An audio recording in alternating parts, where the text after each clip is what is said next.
हे भूदेवी, हे गुरुदेव, यह सत्य है कि माता भुवनेश्वरी के वरदान के अनुसार हम संहार के देवता हैं, महाकाल हैं, परंतु दुर्ग के संबंध में हम भी विवश हैं।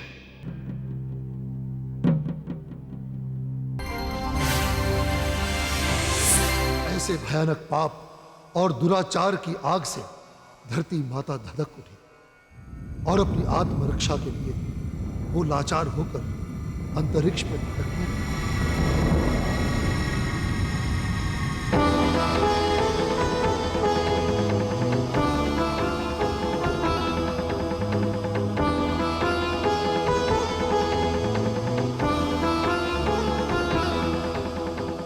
मुझ धरती पर अभी सब और नहीं होना चाहिए, अन्यथा इस पाप के बोझ से मैं रसातल में समा जाऊंगी। हे मां, ऐसा कौन सा अपराध किया है मैंने कि ये महापापी मेरे वक्ष को रौंदे जा रहा है। ये सब अब मुझसे और नहीं सहा जाता, नहीं सहा जाता। शांत हो जाओ धरती देवी, शांत हो जाओ। हे धरती देवी, तुम्हारी ये करुण व्यथा मुझसे नहीं देखी जा रही। निस्संदेह विधाता ने तुम्हारे साथ ये क्रूर उपहास किया है। हे मुनिवर, मुझ पर हो रहे इन जघन्य पापों को रोकने का शीघ्र कुछ उपचार कीजिए, अन्यथा मैं गंडक के ढेर की भांति फूटकर चूर चूर हो जाऊंगी। हे धरती देवी, तुम्हारी ये करुण व्यथाई हमें यहां खींच लाई है। हम सबके सृजनहार ब्रह्मा जी ही हैं। हम तुम्हें ब्रह्मा जी के पास ले चलते हैं, उन्हें तुम्हारी ये व्यथा सुननी ही होगी। हे पितामह, उत्तर क्यों नहीं देते? मौन क्यों हैं? इन निरपराध धरती पर बढ़ रहे पाप के बोझ के दायित्ववान केवल आप हैं, आप। क्या आप देख नहीं रहे हैं, उस दुष्ट दुर्ग के अत्याचार के कारण ये धरा देवी शीत की रोगी की भांति थर-थर कांप रही है। इसके बहते अश्रुओं से आपका हृदय कब पिघलेगा? इन झरझर बहते अश्रुओं की एक एक बूंद का उत्तर आपको देना होगा, आपको। हे धरती देवी, आप तो क्षमाशील हैं, हमें क्षमा करें। संसार के सारे ऋषि मुनि ही नहीं, हम स्वयं भी आपके महान धैर्य की प्रशंसा करते नहीं थकते। संसार के सारे प्राणियों को अपने स्नेह के आंचल में समेटकर आप उन्हें बिना भेदभाव के पालती हैं। परंतु यह कैसी विडंबना है कि वही संतान बदले में आप पर अनाचार और रक्तपात करती है, अपने क्रूर प्रहारों से आपको घायल करती है, और हम मूक बने ये सब देखते रहते हैं। महापापी दुर्ग को दिया गया वरदान आप निर्दोष धरती के लिए महाअभिशाप बन गया। इस अपराध के अपराधी हम ही हैं। हमें क्षमा करें देवी, क्षमा करें। हे पितामह, मैं आपको लज्जित करने नहीं आई, मैं तो शरणागत बनकर आई हूं।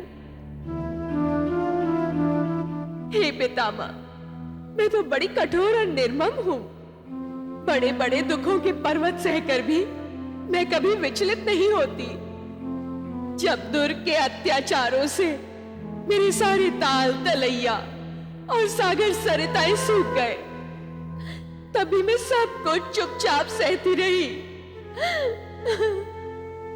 सारे गिरी वन उपवन शमशान जैसे शून्य हो गए, तब भी मैंने आंसू नहीं बहाए।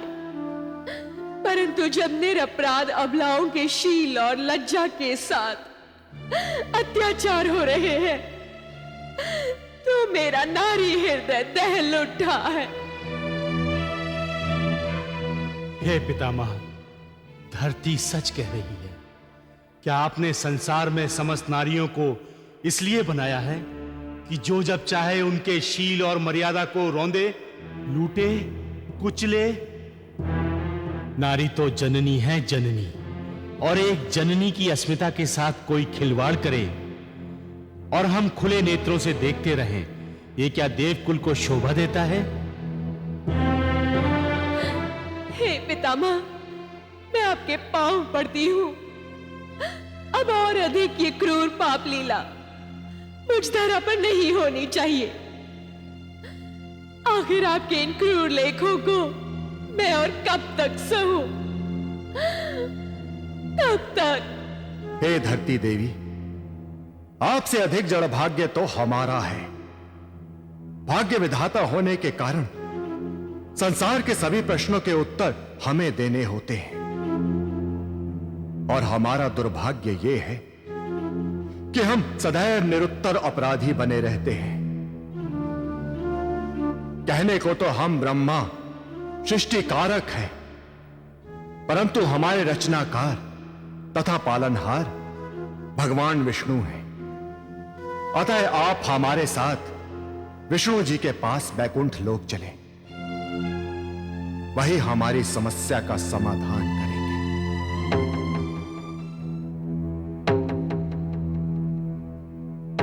हे धरा देवी, हे वसुंधरे, ये सत्य है। वेदों ने हमें जगत में वास करने वाला वासुदेव कहा है, हमें जगत का पालनहार माना है, इसीलिए हमें विष्णु संबोधन दिया है। परंतु ब्रह्मा जी से वेदों को वरदान में पाकर महाअभिमानी दुर्ग ने असुरी क्रांति का जो जयघोष किया है, उसके आगे तो हम भी असहाय हैं। परंतु हे प्रभु, फिर कौन उत्तर देगा? क्या इस असुरी क्रांति का कभी अंत नहीं होगा? हे धरे, इस असुरी क्रांति के अस्तित्व को मिटाने के लिए किसी विराट क्रांति का होना परम आवश्यक है। परंतु हे भगवान, वो विराट क्रांति कब होगी? कौन करेगा वो क्रांति? समय। अपने महादेव तो वेदों से परे हैं, वही इस क्रांति का सूत्रपात कर सकते हैं, क्योंकि वे कालों के भी काल महाकाल हैं। समय उनका दास है। अतः इस संकट का नाश करने के लिए हमें उन्हीं की शरण में जाना चाहिए।